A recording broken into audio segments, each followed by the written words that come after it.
What it is, y'all, it's your old boy Pilk, and we haven't talked Uncharted Battlefield in a little bit of time, and I'll be honest, somebody posed a question a while back about the round 10, and so I really do want to address this because this round gets interesting.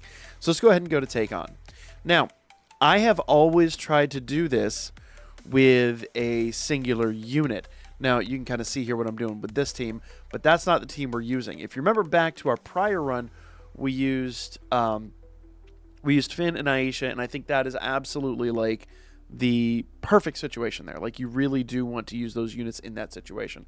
However, if I'm honest with myself, there are other options on the table.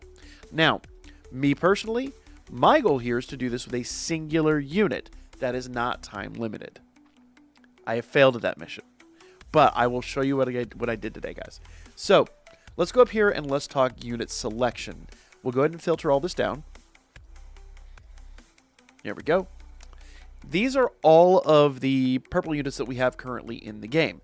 Now, we have attempted to use lead. If you have cleared Abyssal Exploration. This is Uncharted Battlefield, of course. If you've cleared Abyssal Exploration, if you've been doing the raids, then you should have lead at level 40. Unfortunately, I did something dumb with my raid rewards, but it is what it is. We're here now, right? So mine is unfortunately level 30, but at level 40, you pair this guy with any like support or even like speed unit or even like a defensive unit, he should be able to basically DPS, give him some healing, and just let him on his way. Give him a really good assist that heals him, and he should be okay. Like, this guy is actually really strong. Like, no joke. Like, he's actually shockingly good. Especially, like, for his deficiency in levels. When we finally get this guy fully level 100, he is going to be an absolute monster, and it's going to be crazy. The downside is, seeing as how the game's been going, I do kind of feel like by that point he'll have been power crept because free-to-play unit, but whatever. Nevertheless, I have my whole argument with how aiming is handling free-to-play units. And I know a lot of you guys have been asking me to do videos on that. I will, but I've got to script those out. I actually have to plan those ahead of time. We can't just wing those. So, leaves me a few things here. Now, number one, there are not a lot of electric units in the game. In fact, I don't even see any SSRs, which I could swear. Let's filter this down only by electric again. We'll get rid of everything else. Yeah, these are all of our units. Now, Mikoto might be able to help you on the first electric fight, but the second electric fight, this is basically all you've got to work with. There's not a lot else out there. So you've got to plan accordingly. I have run this. Let's go ahead and swap over to Aisha real quick. I have run this with her. I'll use the same build I used over here. In fact, I could probably just use Hestia. I know she's not time limited, but she's the assist I wound up beating this with. So let's go ahead and run this with Aisha and see what happens. Literally everything that Artemis has, Aisha now has. And they're very, I won't say they're similar by a long shot, but Aisha's a really strong unit. Not terribly speedy. Funny enough, not terribly... She doesn't have a lot of endurance. But if I'm completely honest, Artemis doesn't either. Look how much damage she's taking. The big thing with Artemis is where she lacks in endurance, she actually has a load of range. So she's able... Like, Aisha has to get into the fight. She's an infighter by a long shot. But, yeah, Artemis is a ranger. So, like, her expertise is sniping. Take the opponent out from afar. You could already see the big problem with Aisha here in that she needs a support unit. Somebody needs to be with her to make sure she's good. If I was going to do this over again, I would probably run her with Haruhime or someone like that. But the goal is one unit. Now, for those of you out there that are trying to build a team here, Haruhime would be a great choice. I've actually gotten Aisha all the way up to the end fight. But let's go ahead and do setup one more time. The other unit that I really like for this is Tione. Tione is really, really, really good. Let's swap her in here. Once again, I'm not going to change any scene cards or any items.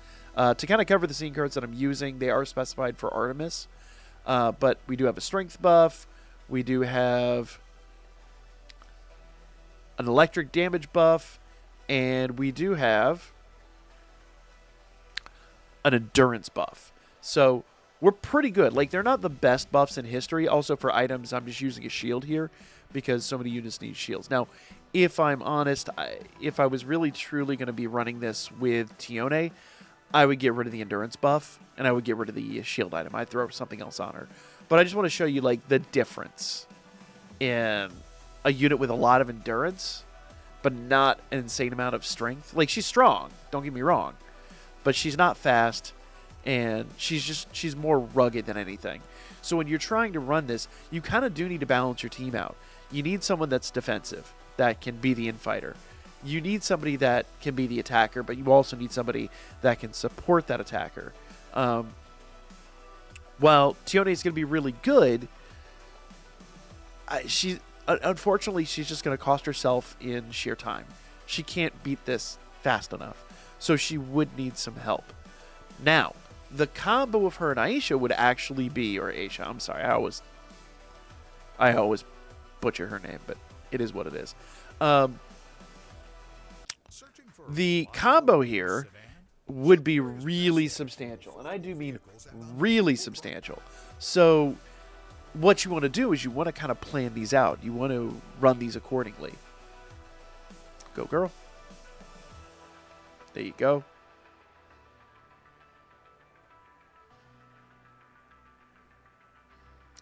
She's got about 30 seconds left. She may or may not make it this time.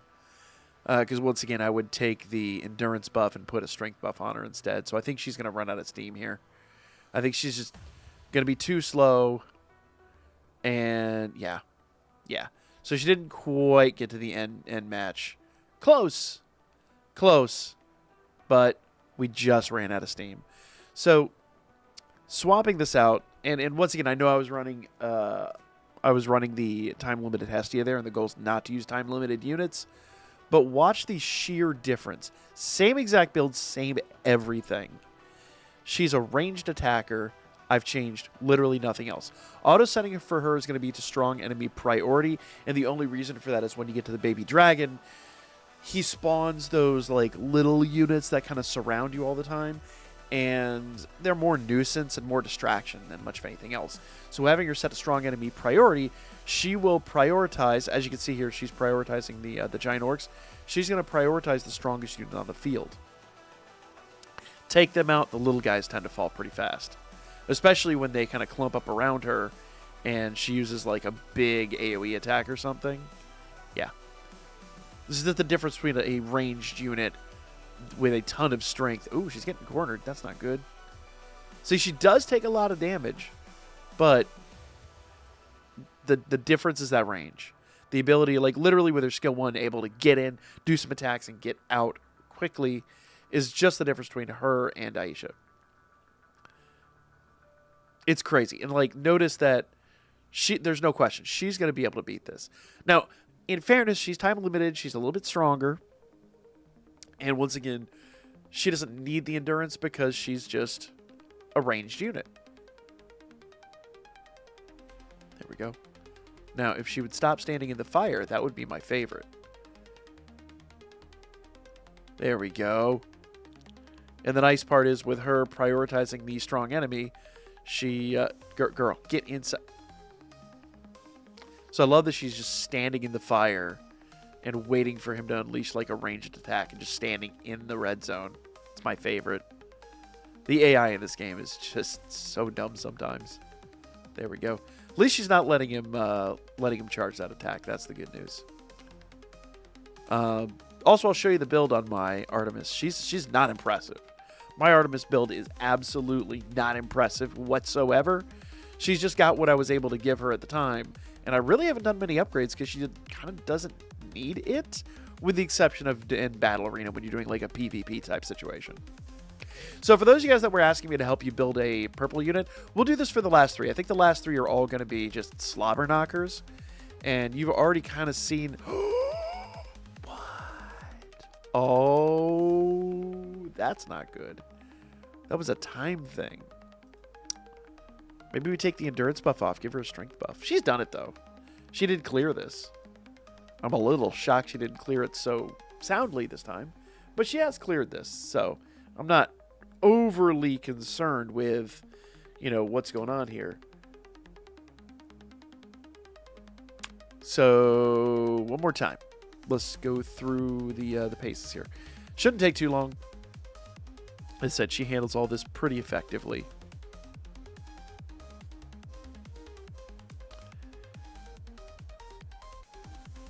Bam. And take them out. I'll be real, I have not seen her fail this yet. And I meant to show you my Artemis build, but I got so excited about rerunning this, I just jumped into the rerun. There we go. The other thing I despise about the AI versus when you're running it is that when the AI is getting recharged by the assist, the AI just stands there and does nothing, takes a little nap, little doze, little snooze on the while we're getting just beaten up. Thankfully, she didn't stand in the line of fire that time. Literally. There we go. Come on, Artemis. You can do better. You've got him on the ropes. I don't know why you're just chilling. Okay, we need to do another barrier and to break that. There it goes. There it goes.